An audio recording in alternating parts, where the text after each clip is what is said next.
Good evening. Welcome. We're so happy you're here. Thanks for joining us for What's Next? Finalizing your college decision and planning for success in the transition to college. I am Will Cayer. Also here tonight is Lauren Dodington. We are managing partners at the Best U and advisors. And we are so excited to welcome our friend and guest with us tonight, Brandon Slade. He is the founder of UnTapped Learning. UnTapped is an organization on a mission to unlock students' potential, and they're doing amazing work. So we're so excited to have Brandon joining us, and he's got some incredible information to share with you tonight that I hope you find very valuable.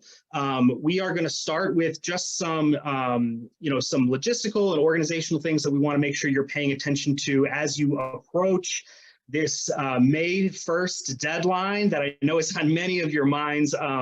We are in April, so we are, just a couple of weeks away from that important date. And, if you're lucky enough to have a couple of colleges that you are deciding between, right now, a couple of reminders as you think through that. First of all, stick to it. Start with you. This is where the process has begun and where it needs to finish, because we're not going to let the rankings or the lists, your peers or everyone else, let those expectations go of everyone around you and focus inward on what you need to thrive as you make this final decision, what you need to thrive personally and academically. That's not to say don't listen to your team. Certainly bring in those opinions and use them to your advantage. But at the end of the day, this needs to be truly about you. You may have noticed that as you're making a decision, there are some new resources that are coming across for you, like admitted students days, opportunities to engage with the college as an admitted student for the first time. And I hope you've been taking advantage of those. And if not, there's probably a couple more opportunities before May 1st. To engage with the college as an admitted student. And that is just another way to better understand an institution and see about that fit that we've been working so hard to find for you. Part of that, if you do have questions that arise about a university, contacting the admissions rep is a great route to take. This is a person who is excited to talk to you, right? Like they read your application, they enjoyed what they saw enough to say, admit this student, and they might have fought for you at committee and really, worked hard to help you get admitted. And they would love to hear from you. So if questions pop up, don't be afraid to reach out to your regional representative. If you can't find your regional rep, just contact general admissions and they'll point you in the right direction. Lastly, be realistic about finances and travel. I know that this decision is not made in a vacuum, right? Like you have to think about all the different pieces that play into the puzzle here, and thinking about the affordability side of things and what it costs to go to a college is oftentimes part of that conversation. And it's not just the award letter that you've received from the university, but it's all the other costs too. I want to make sure you think about, you have to pay for books, you have to pay to get to the school, you have to pay for all these indirect expenses that will pop up. So just keep all those in your mind as you are piecing together all of the different pieces of the puzzle to make that final decision by May 1st. Lauren's going to take over here. She is on mute, so we're going to ask her to pull that off and then she'll jump in here. Thanks, Will. Here. Yep. Yeah, so once that final decision is made, there's a couple of really important things to know about and to think through. The first is the national deposit deadline is May 1st. And it's important to know sometimes students and families get into a space where they say, gosh, we really haven't finalized this decision. We need some more time. Could we just go ahead and deposit to school A and school B? And the answer is no. Please do not do that. You've got to hone in on one school by May 1st and make that deposit. The key reason for that is colleges actually can find out if a student has double deposited. There's a national clearinghouse that shares information that is readily accessible to them. So you never want to put yourself, your student, in that position. So you've got to hone in on what that one school is. And in fact, when students apply, part of the common application, they're actually signing a little contract every time they submit an application. And one of the things that they commit to is that they will only deposit. They understand they can only enroll at one institution. So when you're ready to do that, follow the college's steps to confirm enrollment and verify that there's not a separate housing process to deposit or to indicate that you are seeking housing. Sometimes those can function as two separate processes. Particularly, you'll see that at larger universities. So know that, really look through the information that the college has sent you over email, in your portal, on their website. Reach out to them and ask them questions. Like Will alluded to, listen, they want the students who they admitted to enroll. So don't hesitate to reach out and ask questions if you have them. Sometimes you will also encounter something where you're feeling a little bit of pressure from the institution to go ahead and make that deposit before May 1st, either because they're telling you housing is going to fill on a first come, first served basis, or something like an honors program, a special program might be filled as they go along. So while a college cannot require you to deposit before May 1st, they can fill on a first come basis for particular opportunities like that. So again, really just look into what that information is, ask the questions at your college. The other piece is, once you've made that enrollment deposit and clicked the box, signed the form that says I'm enrolling, housing deposit if that's required, those aren't the only steps. So you do want to make sure that if you are receiving merit aid, scholarships from that institution, or need-based aid, you have to actually go through and accept your financial aid as well. So it's important to just continue to read through everything that is sent to you and make sure that you are checking all of those boxes to really close out that final decision. Continue to keep up. The college is going to send you more information, right? There will be more steps that are coming down the road. And there will be deadlines for things like orientations, course registration, filling out housing surveys to indicate your preferences. So make sure that your student is really keeping on top of that. Those communications do not come to parents, right? Parents only get contacted about the cost, the payment. They don't get contacted about, hey, your student didn't fill out this questionnaire that's going to place them into their freshman course. So it's really important to just get in that habit early of checking email on a daily basis, checking that portal that's provided for your institution, make sure that you are covering all your bases. On the note of not that pleasant, but really important things to know, every single student is going to be required to provide a final high school transcript. That's the transcript that closes out at the end of this school year after you have graduated. And that's kind of the final step to complete your enrollment. At some institutions, you can't register for classes until that is received. So the high school typically is going to send that on your behalf, and a student needs to coordinate with their school counselor about making sure that that's sent. But the important piece here is the college you're enrolling at will see your final grades. So does that mean if you got 1C, they're going to revoke your acceptance? No. But if there's a very dramatic change, if you dropped classes that they understood you to be taking, or if there's a dramatic change in the academic performance, that can have implications for a student, such as being put on academic probation at the time of enrollment in that first semester. So we don't want any surprises, right? You really got to hold strong till the end of the year, finish strong and close out well so that you're in a good place as you begin. Another thing to note, sometimes if a student applied with test scores and they self-reported, you put them in the Common App, said, okay, here's my SAT score. Some colleges are going to require that students send their official score reports from the College Board or from the ACT testing agency directly to the institution. That's another kind of box that has to get checked to close out the process. If you applied test optional, obviously that's not going to be a part of your process, but it's just another important thing to note. This is also the point where a lot of families start to think about, okay, you took all these AP classes.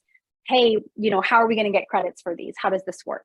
That process and that policy is going to be different at every institution. So this is the time to go ahead and really read the fine print and understand what that's going to be at your college, what information you need to provide, including your official score reports from the College Board, and how that will be applied to kind of the overall picture of your credit. So last but not least, we know many, many students and families are weighing out wait lists right now. A lot of waitlist decisions went out. They always do, but especially this year, I think we've seen an increase. So it's important to know a few things about that.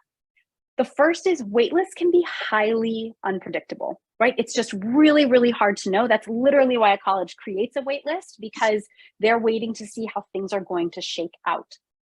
So what will happen there if you go ahead and accept a spot on a wait list? Couple things are really key. The first is you've got to have a plan A.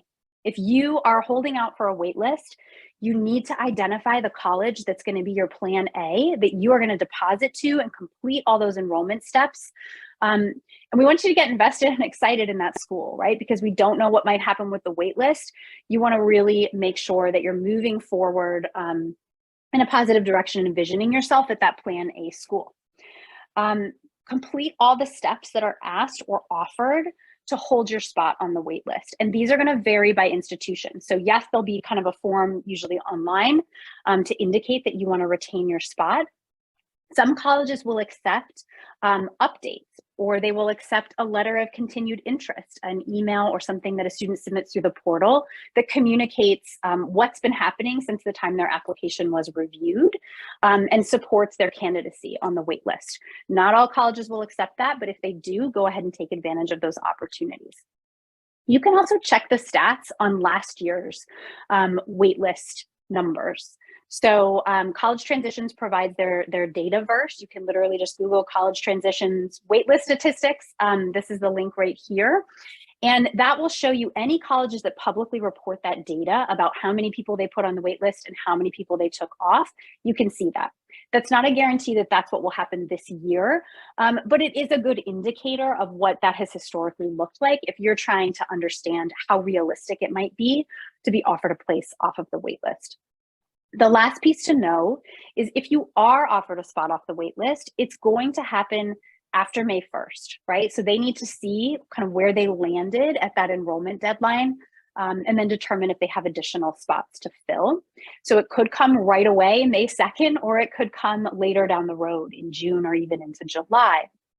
At that time, when you get contacted by the college and said, you know, hey, we're offering you a spot off of the wait list, would you like to enroll? You're typically going to have to make that decision relatively quickly. And it's important to know that if you jump to accept that wait list spot, you are forfeiting your deposit at that plan A school, that first institution where you deposited. So that's just important to know. For some students and families, that's worth it, but there's no kind of contesting that or asking for your money back from that first school. So these are really the key things that you're thinking about right now as you're working towards finalizing that decision. At this point, we want to go ahead and turn it over to Brandon to talk about what comes next from here, and really making a successful and smooth transition to a thriving life in college. So I'll kick it over to you, Brandon. Yeah, thank you so much. And great reminders. I figured out that colleges see your last high school transcript way too late in the process. So definitely caused some unnecessary drama there. But yeah. So thanks so much for having me. So I'll give my quick background in a sec, but we're going to talk a lot about how to transition to college successfully, and specifically about executive function skills. So I'll talk a lot about what those are and why those are the key skills we need to develop in this transition to college. But yeah, I've known the best of you for a long time, and I'm super grateful to be here and love the work that they do. So yeah, thank you guys so much for coming. So here's what we're going to go through. And the great news is that there's a handful of us here, so we can ask a lot of questions if you like. Probably go over too much material quickly, but feel free to ask a ton of questions in the chat. And the goal of this is to be as concrete as possible. So if there's something you don't quite understand, just let me know. So I'll just give a quick background on myself and why I may or may not be the right person to talk about this. What executive functioning is, why it's so important for your transition to college, how we can develop those skills now, and then what we can do for the remainder of the school year and over the summer to make sure we step foot on campus ready to go. A lot of people don't realize that amygdala is firing for like the first month when you're on campus. You're right in fight or flight. You're in a brand new environment. It's the biggest transition in our life, going from all this structure to very little structure. And so we want to set everything up beforehand to make sure that we're good to go. So here's my quick background. Because I was raised in Boulder County. And I was diagnosed with ADHD at the age of 5. So I had the best type of ADHD, I tell people. I had the type of ADHD where I was flipping desks and jumping on, jumping on chairs. And I had teams of people in the school district come to watching me and trying to figure out what was wrong with this kid. The reason I say that's the best type of ADHD is because we see so many people who kind of figure this out later in life where, they figure out something's not quite right because they were so intelligent that they got through high school and middle school and everything was fine. So that may or may not be some people here, but I got a lot of attention early on. I had a ton of academic struggles throughout middle school and high school, but it wasn't until I left Boulder County, went out to Ohio on a football scholarship where things kind of blew up and I just bombed and failed out right away. I couldn't manage the academic with the athletic, the social, and the stuff we're going to talk about today, whether you have a neurodiversity or not. We're going to talk about the skills needed to be successful, in college. So that's where I struggled. So I had to figure all these skills out the hard way and really how to transition to not take the long way around. Then I taught special education, focused on ADHD in Boulder Valley School District for 12 years, and then founded what we're doing now about 5 years ago called UnTapped Learning. We work with about 200 kids in this area. We work with kids at 60 different universities right now, helping them with these skills and with this transition. And then something new for us is we just started working with universities. So the same talk I'm giving you is what we give to college professors at colleges throughout the country, teaching them how to develop these skills so everyone can be on the same page about how to successfully help kids transfer. So that is my background. So before we dive in, let's talk about what executive functioning and executive function skills are. So again, if you have a neurodiversity in some capacity, we really struggle with these skills. Even if you don't, they are essential in a successful transition to college. So the most basic way we talk about your executive function skills is the complex set of cognitive processes that work together so you can achieve your goal.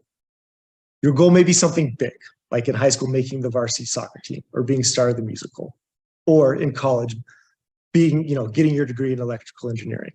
Or it may be something small, like getting out the door and getting on time, getting to class on time every single morning, or simply paying attention. Whatever your goal is, it's your executive function skills that get you there. We see these be absolutely essential when we start to get independence in life, which is what I know a lot of us are working towards and what we're launching to. So that's what your executive function skills are. Here's what they are made up of. So they're made up of time management, organization. We'll talk about organization in a sec. Focused attention, impulse control, task initiation. And just as a quick side note, task initiation is what we've seen plummet post-COVID. For so many of us at the college level and the end of high school, simply getting started on the task is like 90% of it. We've seen a ton of struggles with getting started. So we'll talk about how to improve that. Emotional regulation, cognitive flexibility, planning and problem solving, verbal and working memory, and metacognition. Metacognition is just a fancy word for thinking about how you think or self-assessment. If we can really work on this self-assessment piece and figure out what time of day we focus best, what time of day we retain the most information, what time of day we have the most energy, then we can start to develop routines around this. When to go to the library, when to plan our classes out, when to get our movement or exercise in. So we're going to talk about how to improve that as well. So that's what falls under the executive function umbrella. And when I talk about these skills today, these are the skills we're talking about improving. A great way to think about executive functioning is making toast. So I have 2 ADHD brothers and I, God bless my mom, she's an anxious wreck still, but we all fall very high on the hyperactivity scale and we all really struggled with this college transition. But how I kind of like encapsulate and give an example is making toast. So growing up every single morning, my mom would give us a simple task. She would say something along the lines of put some butter on some toast, we're late for some school, and meet me in the car in 5 minutes. She would come back in the house about 10 minutes later and we were wrestling. There was bread everywhere and my youngest brother was just covered in butter. Butter him up and chase him around the house and try to catch him. She thought she was giving us a very simple task. Put some butter on some toast and meet me in the car. When you break down all the steps needed to get from beginning to end, due to our challenges with these executive function skills, We couldn't get there. Of course, there was some rambunctiousness as well. But when we talk about executive function skills, people think they're giving us very simple things, and we have to break it down into small, manageable tasks, provide structure and accountability along the way to get from beginning to end. A lot of professors next year, we know this because we work with them, think they're going to be giving you something very simple. Create a 10, 15-minute presentation, present it to the class on Friday. They'll give you a prompt and say, good luck. What we have to figure out what to do is how to break that task into small, manageable pieces, figure out what accountability and what systems and checkpoints we'll have, and work ourselves there. Sounds easy, but when we're independent for the first time, it's our executive function skills that get us there. So that's what we're going to talk about, how to improve throughout this presentation. There's two mindsets that we've seen land really well with students transitioning from high school to college in developing these skills and really developing that independence. The first one, which I never thought would land, but it lands over and over with our college student, is this discipline equals freedom mindset. So this is a Navy SEAL mindset, which I thought would work with a lot of our students who are athletes, but it actually works with everybody because what we're after when we get to college is as much freedom as possible. The reason we chose the campus we did had something to do with academics, of course, but we also wanted to take time to experience the campus. We wanted more free time with friends, and for extracurriculars, and for everything else. The only way to get there to that freedom is through discipline. So here's what this looks like. 30 minutes of giving up your own free time and going to office hours with the TA or professor, that 30 minutes saves most students an hour and a half to 2 hours on the back end. By the time we initiate the task, by the time we figure out what to study, maintain attention, and complete it, we see this over and over with our students. If you're disciplined enough to give 30 minutes of your free time, you have freedom on the back end. If you're disciplined enough to get a morning movement routine in, some kind of exercise, we see that exercise is performing better right now in clinical studies than Adderall for attention, learning, memory, and retention if you have a neurodiversity. If you're disciplined to get that in the morning, we have tons of freedom on the back end. There's a different feeling going out with friends Friday night when you're completely free and finished with everything versus when you have that nagging voice in the back of your head saying, you have to finish this paper, you have to finish this paper. Our goal is to have as much fun and experience as much at campus as possible, but the only way to get there is through systems and through discipline. So those are a few examples. I can give you a bunch more from sleep and other things, but that's kind of the core concept that our students who enjoy campus the most really have embraced this mindset. Also, when we're talking about these executive function skills, if there is a struggle, most people want to jump right to getting accommodations. Or if you're built like me, you want to download all 50 organizational apps in the iTunes store and then play with each one for a week and then completely forget about it. Now, we know that we need these, whether it's apps or accommodations, if that's relevant to you or not, we need a lot of that stuff. But the most bang for our buck on attention, learning, memory, and retaining the knowledge that we work so hard for is at the bottom of the pyramid. Sleep is the lead domino right now, and it's something that so many of our college students struggle with. So having a routine around sleep, movement, routines, we're going to talk about in a sec, routines and structure. If you can work hard on these on the launch to college and when you get there, have some type of system in place, and I can talk about exactly what that looks like more concretely if needed. But if we take care of the bottom of the pyramid, we see our kids just thrive when they get to school. So this is going to give you the most bang for your buck. You're going to learn and retain the most in the minimum amount of time.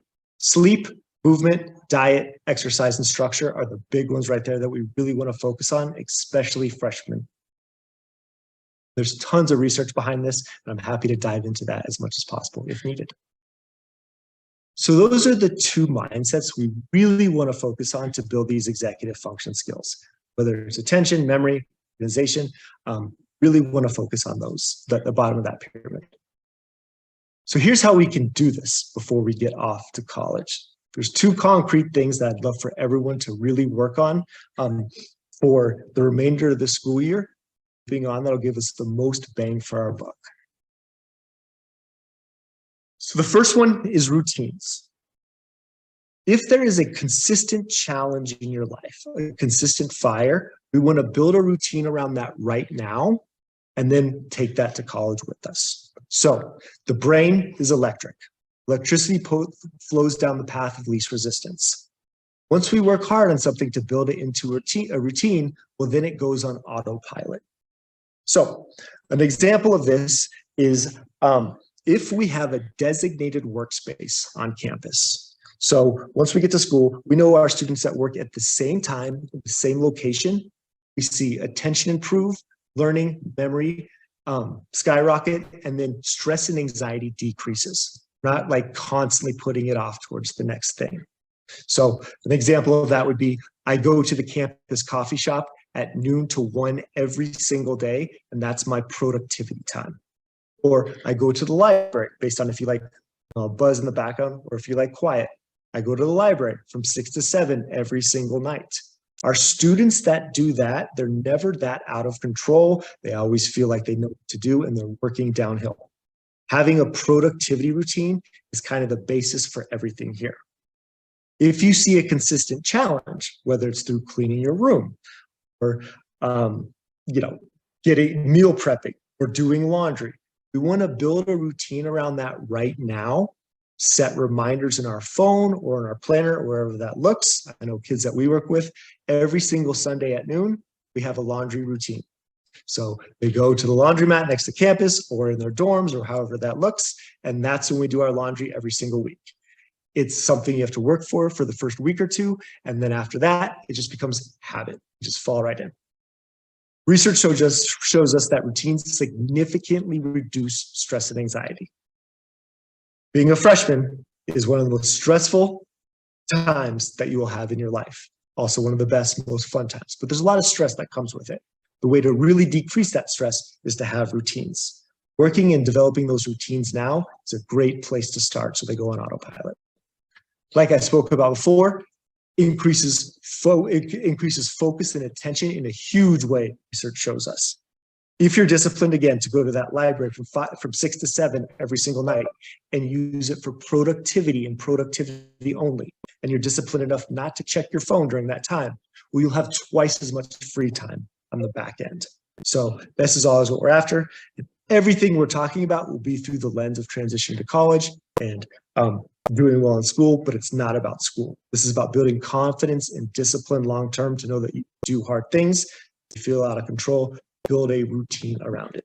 So find something that's a challenge for you now, or you anticipate being a challenge when you take a step to the next level, and then build a routine around it. This is something I obviously struggled with, and during my transition, I was always out of control. I'm going to do it later. I'm going to do it later. Clothes were always dirty. I was failing out, had no self-concept. So routines. Research shows us tons of bang for your buck, especially if there is some type of diversity there or some type of anxiety. Here's an example. I am 38 years old. I'm a grown man. I have a family. And here's an example of how I have to set up my life still. I have a bowl.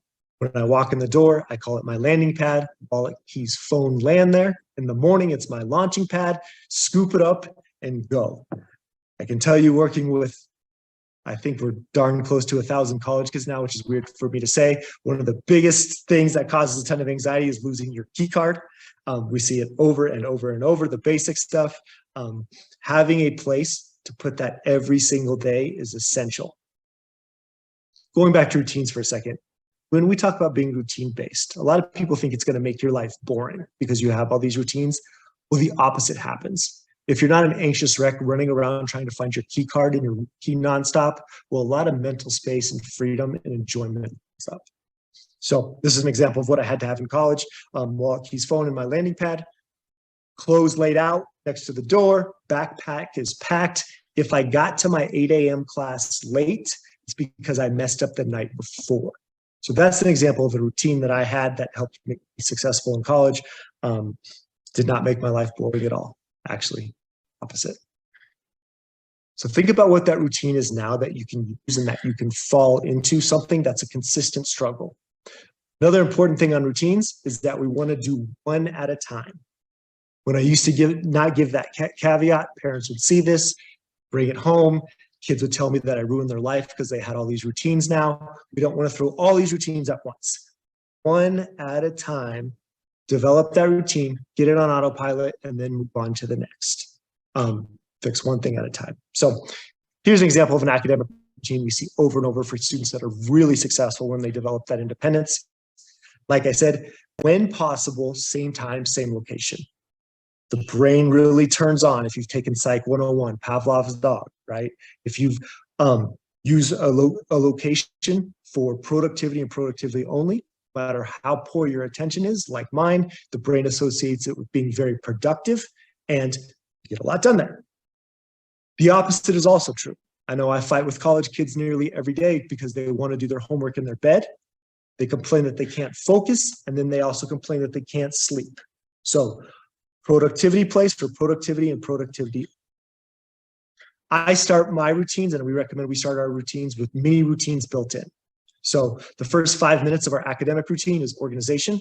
That's checking through Canvas, D2L, online portals, organizing your inbox because you get a lot of emails, organizing your Google Drive or your OneDrive. No one gets papers anymore, but if that was a thing, organizing that. If you do that every day, it takes about 1 minute to organize electronically, 2 minutes.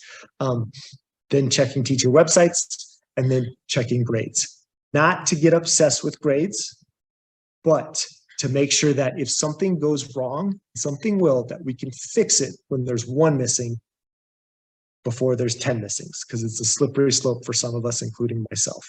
I did not do this. I had no self-assessment. I had no metacognition. And when they told me I failed out, I was like, what are you talking about? I had no concept. It was like I was having a great time. I don't know why I have to leave this place.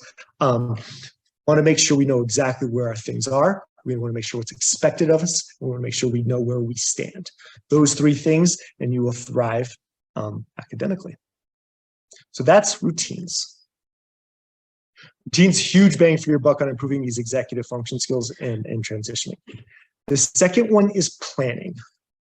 This sounds really simple, but research shows us tons of bang for our bucks. Why we create a plan. So when we're young, or if you have a neurodiversity, we don't think ahead. We're the type of people that we could have a huge research paper due on Friday, we could have the intramural game on Thursday, and we freak out right after intramural game Thursday night because now we got to do this paper. We didn't think ahead, and now we have a little mini crisis on our hands. When we take a look at our week before the week starts, it trains our brain to really think ahead, and it decreases procrastination because we see what's coming and we can break that large task like making toast to small manageable pieces.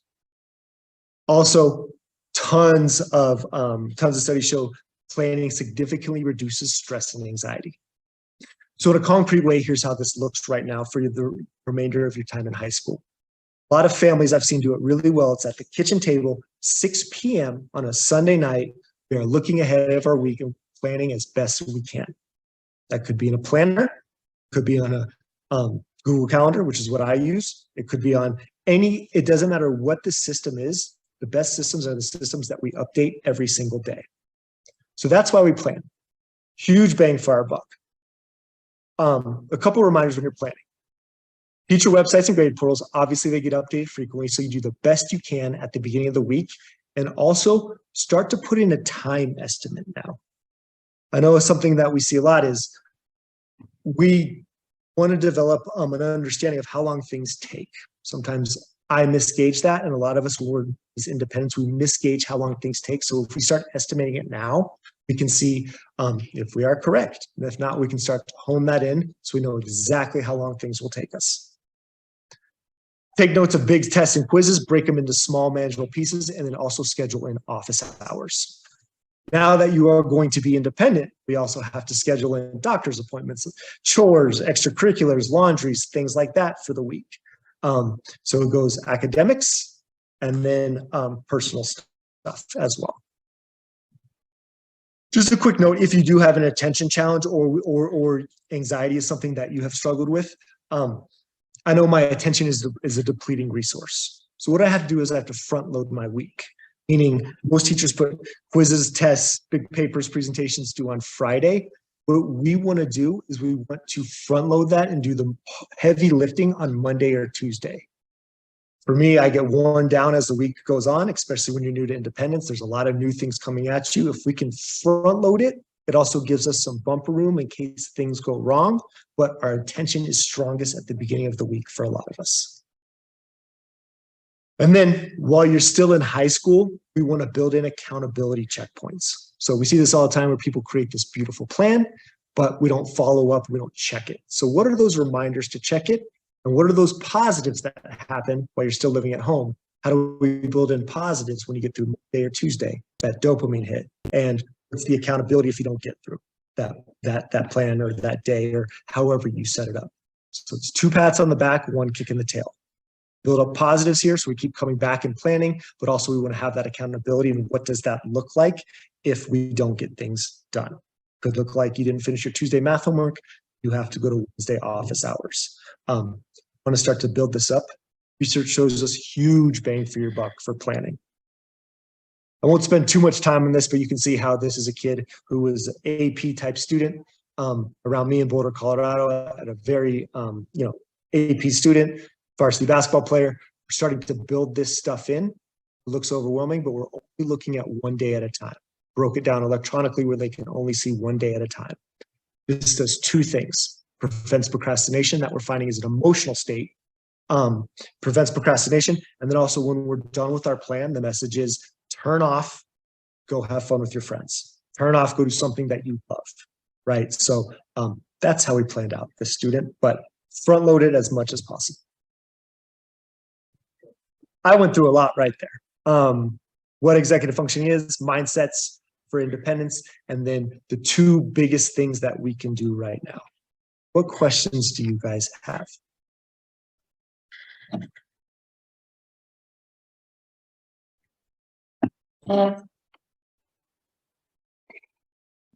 Brandon, Okay, that was folks, awesome. Yeah, so much information. I'm taking notes for my students, but also for myself. A lot of hard lessons in this presentation. Yeah, go ahead.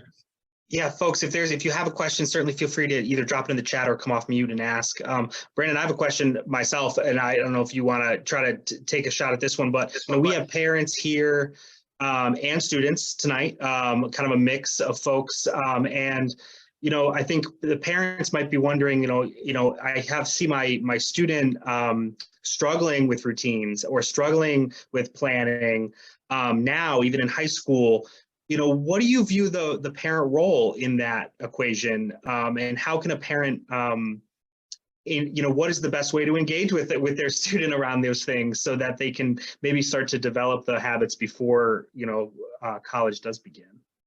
Good question. That was actually in 2 more slides, but great question. I'll answer it now. So the goal is if we're struggling, there's a famous basketball coach, John Wooden, if anybody's a sports fan.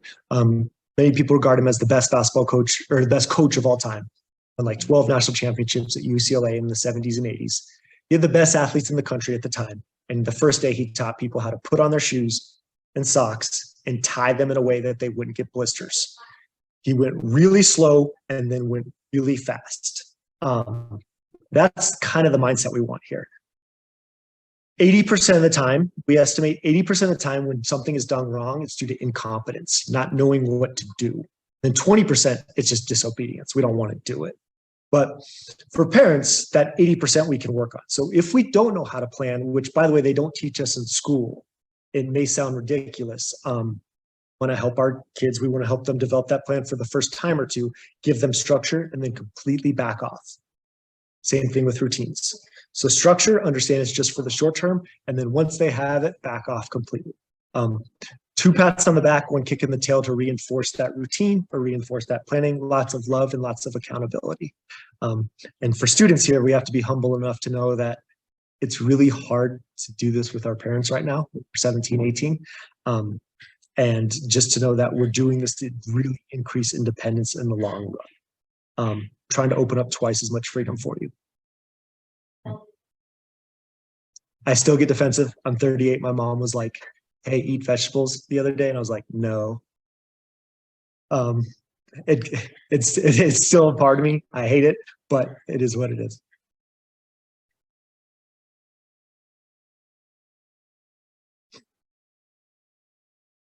Any other questions about the biggest bang for our buck, the two biggest things we can do to develop these skills and be ready for the independence?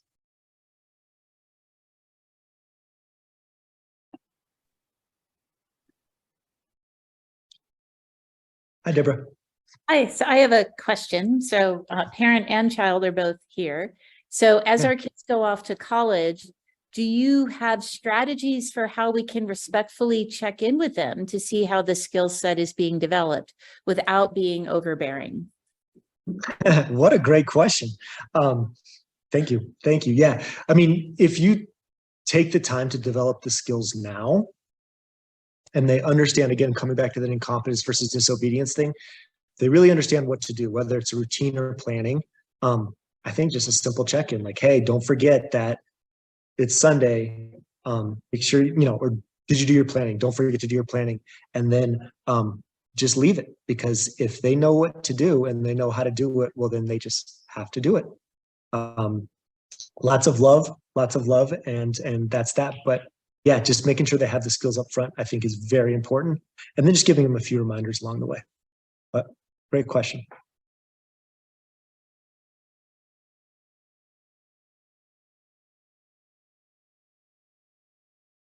Just a quick side note on that question too. My background and my specialty is ADHD, which people may not have here, but the typical student with ADHD, the typical kid, gets 10,000 more negative comments than positive comments by the age of 10. And then it just goes up exponentially from there.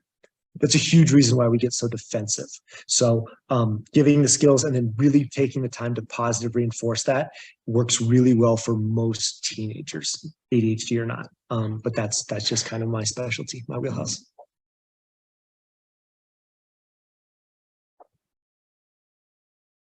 Awesome. Well, I will jump back in. So there's planning and routines. The second thing too is a lot of times we don't teach our kids how to do college. And there may be something on campus, like they do, a lot of RAs will do something like a how to do college thing, and they brush through things quick. There's a few things we can do that we've seen, again, a ton of return on investment for the last semester or the last quarter or however that looks. So we're talking about how to do college. There's skills that aren't explicitly taught that we can work on right now to be very successful. Again, going slow to go fast. Give them the skills up front, back off. The number one thing that I hear is my kid doesn't know how to study. Or from kids, they're like, I know how to study, and then they get to college, like, I don't really know how to study. So here's what the research shows us on how to study. First thing is short, frequent study sessions. It's best practice for everybody. It's essential if you have a neurodiversity. So what this looks like, just a very basic example, is if you're taking a Spanish class or something where there's a lot of memorization, and you have a test on Friday, studying 10 minutes per day, that vocab, get the information from short-term to long-term memory versus trying to cram it the night before. So studies show us 10 minutes per day. That's 40 minutes leading up to the test. You learn the material and you're able to get it to long-term memory, and kids did much better on that type of studying than trying to cram for an hour or 2 hours the night before. Again, going back to that discipline equals freedom mindset, how this plays out, you're studying less time and you're retaining the information more. Short, frequent study sessions versus trying to bomb Red Bulls the night before a midterm or a test or something like that. Short, frequent study sessions is the way to go here. Next one is active studying. So I know a trap that I fall into, that a lot of kids we've seen fall into as well, a lot of students, is they're passively just repeating the material, repeating it over and over to themselves. If you give the brain a reason to remember something, it will remember something. My favorite active studying technique that we're actually working with a lot of professors on incorporating it more is the note card or one pager. So this plays out really well, especially in high level dense subjects. So if you're in a calculus 3 and you have a chapter assessment, there's a lot of material there. If you can take all that material and you can fit it onto a note card, when a professor says you can bring a note card for this test, or you may have had a high school teacher like this. If you can fit all that material onto a note card or a one-page sheet of paper before the test, you get it. Taking all this information, being able to synthesize it is one of the ultimate forms of learning. The second one is being able to teach it to someone else. You're going to meet a lot of new people. Everyone wants to do well in school. If you can take a ton of information and get it into a small area, that means you understand it. Same thing with the ability to teach it to someone else. Those are the two best active studying techniques. The other one is metacognition. We'll talk more about that in a second. Figuring out what time of day that you learn best and what type of environments you learn best. If you can do that right now, you'll be light years ahead of your peers before you go off to college. The best way to do that is just through asking yourself a lot of questions. If you get an A on the test now, your second semester senior year, if you get an A on a calculus test, it's asking yourself the question, okay, what time of day did I study? Did I study in a loud, quiet environment or a quiet environment? Did I study after I moved? Asking yourself a ton of questions, you'll start to see patterns and you'll start to pick up how you learn things very quickly. I have multiple graduate degrees and I read at like a 4th grade level because my attention is too poor. I figured out later on that I could do everything through Audible, stop every 10 minutes, take notes, and then keep walking. When I pace around my block over and over, that's how I acquire information. When you start to stumble on how you acquire information, keep in mind there is no good, there is no bad, it is what it is. That's what we do. My way of reading is no different, better or worse than someone else's way of reading. It is what it is. So those are the best things. Those are the best ways how to study. Highly recommend the note part of the one-pager, even if a professor does not permit it on the test. Again, you can take all this information, you can figure out a way to make it small, really understand it. The next one, and this is the one that I'm actually the most passionate about, is advocating. We always tell our kids, talk to your professor, talk to your TA. You got to advocate. You got to speak up for yourself. And then we don't. And people realize why we don't. Usually it's because we don't know how. We don't know what we're asking for. So before we go off to college, second semester or the summer before, this may feel a little weird, but role playing. This could even be done over the phone freshman year. Role playing how to talk to your professor before you do it. How to walk up to someone in an intimidating environment with your shoulders back, your head high, and clearly and respectfully communicating your needs. I can't tell you how much from the other side professors really appreciate that as well. So it takes a lot of practice. And again, this is done through the lens of school, but it's not really about school. Role playing how to talk to professors, TAs. We do this in like hard, if you get into a pinch with a roommate or something like that. Role playing and practicing, or even practicing on your high school teachers now, is like one of the most essential skills that you have that carries over. Another huge thing that drives other people on the other side nuts is how to email your professor respectfully or email your TA respectfully. So we can send this presentation out if you guys like, but here's an example of one. Just having a bank or like something in your back pocket, keeping it in your drafts of your email with how to respectfully email a professor or someone at the university. Very much appreciated, a skill that most freshmen don't have. So practicing that and just keeping one in your drafts in your inbox has been really, really helpful. So that is something I highly recommend as well. So going back really quick, learning how to do school, how to study, how to talk to a professor, how to email a professor, or how to email disciplinary services, or how to email someone who's running an extracurricular, something like that. Having that all set up before you leave, very, very helpful. What can we do over this summer? Summer's such a tricky time after your senior year because you want to have fun and you should, right? It's your last semester. Most people in high school kind of scatter and go to different places, but so you want to have fun and you want to make the most of it, but we also need to understand that we can't go from nothing over the summer to 100 miles per hour when you step foot on campus, especially during the transition. So we have to find that bridge in the middle. So here's what we can do. First of all, to block out early in the summer, we want to do a few things. And I know this sounds like torture to a lot of us in June or July to like start thinking ahead of school and things like that, but here's a few things we can do early in the summer.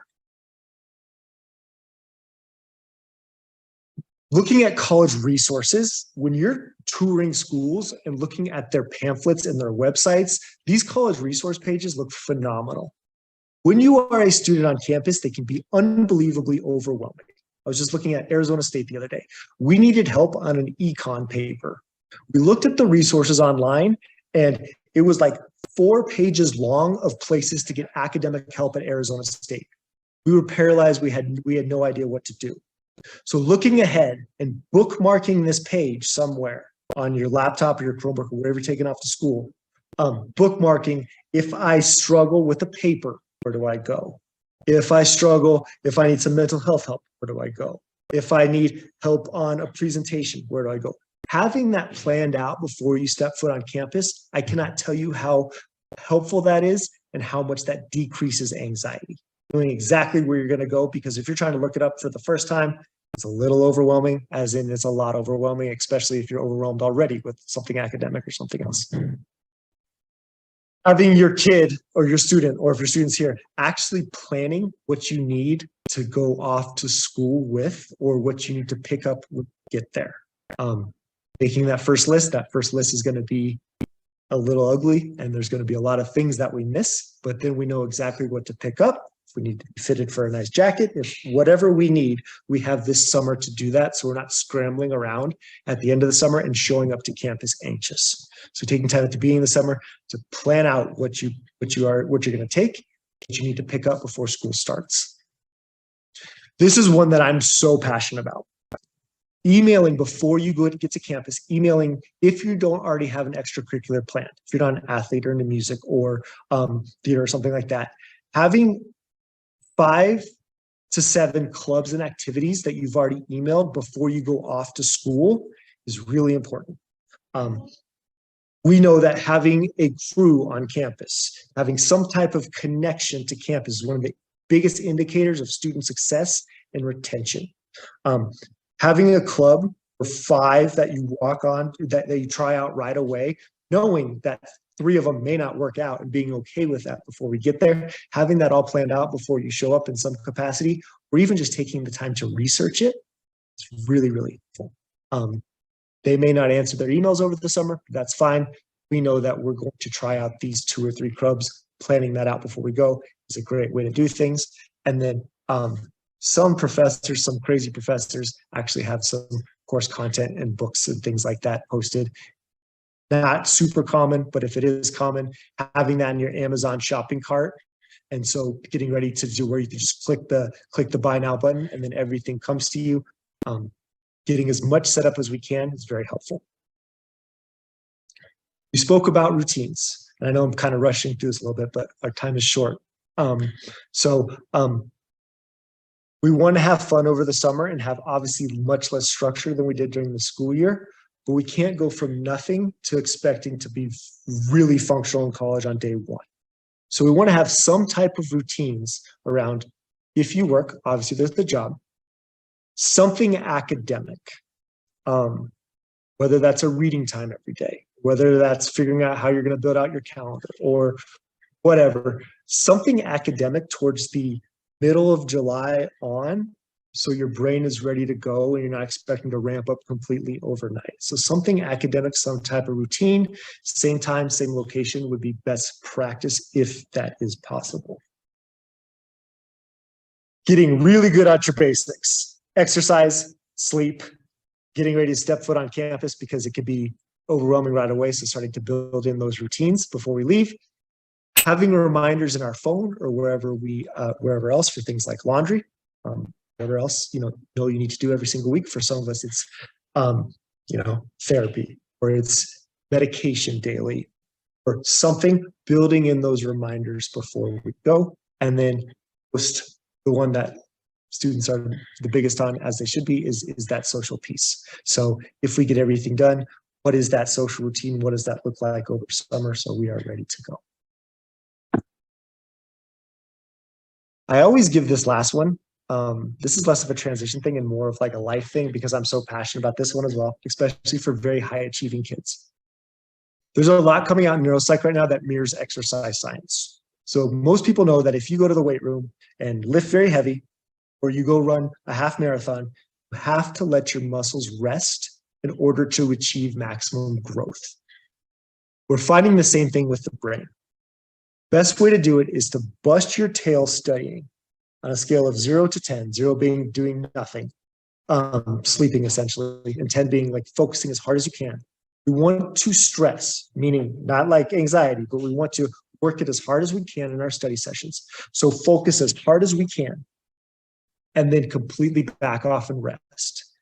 Give yourself, a 20-minute brain break, even from things like your phone or a screen or something like that. That's when we see maximum growth in the brain. That's when we see maximum learning, and that's when we avoid burnout. Developing that kind of habit for the rest of the school year and over the summer. Again, you learn efficiently, you learn effectively, and we decrease burnout. So this is the one that I'm really passionate, which I like to end on. Any questions about what I just went through?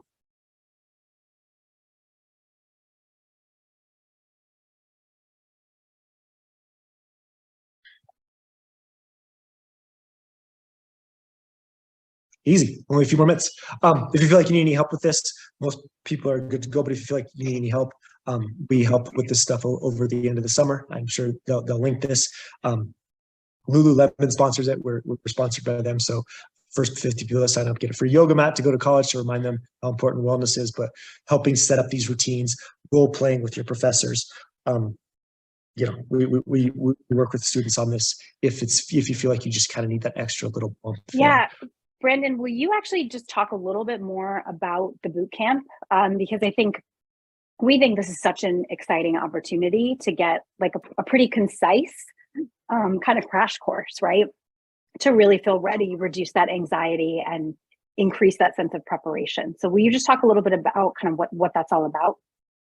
Yeah. So it's 8 hours long. It's 2 hours a day for 4 days. And we try to give students the skills that they need to be successful with that transition. When you show up on campus, things are overwhelming. So in this boot camp, we go over, we've downloaded a bunch of college syllabuses. So how to read a syllabus. We start setting up their actual routines, building out their actual Google Calendar, setting goals, setting in accountability checkpoints. Want to make sure we role play how to talk to professors, give them email scripts. So when they are feeling overwhelmed, they have something to come back to. Basically, it's setting you up with that discipline piece. So when you set foot on campus, we want you to really enjoy campus. This is going to be the biggest transition for most of us in our lives, from all this structure to very little structure. And so we want to take a week. It starts mid-July, and try to get kids a week or two before they go off to school. We just want to give them the skills to be successful, and so they can really enjoy campus during this huge transition. So that's what the boot camp is. My email is here as well. Sometimes people have personal questions. If there is a neurodiversity, don't hesitate to reach out. We've transitioned tons of kids off to every type of college. So just let me know. Awesome. Thank you so much, Brandon. Folks, we're going to send out this information to you if you're here and in the next couple of days, as well as putting the recording from this session on our membership library. For those of you that are members of the Best You, you'll be able to access this video. If you're not a member of the Best You and you'd like to become one, please reach out to hello@thebestyou.net, and we'd be happy to guide you through that process, or to me or Lauren directly. And we'd be happy to help. If you'd like a copy of this video and you are not a member of the Best You, you can also reach out to one of us and we'll get that to you. But thank you so much for being here, everybody, and for spending some time with us tonight. It's been a great presentation. I appreciate all this awesome information from Brendan. So thank you so much. Thank you guys so much. Have a great night. Thank you guys. Thanks, Brandon. This is great.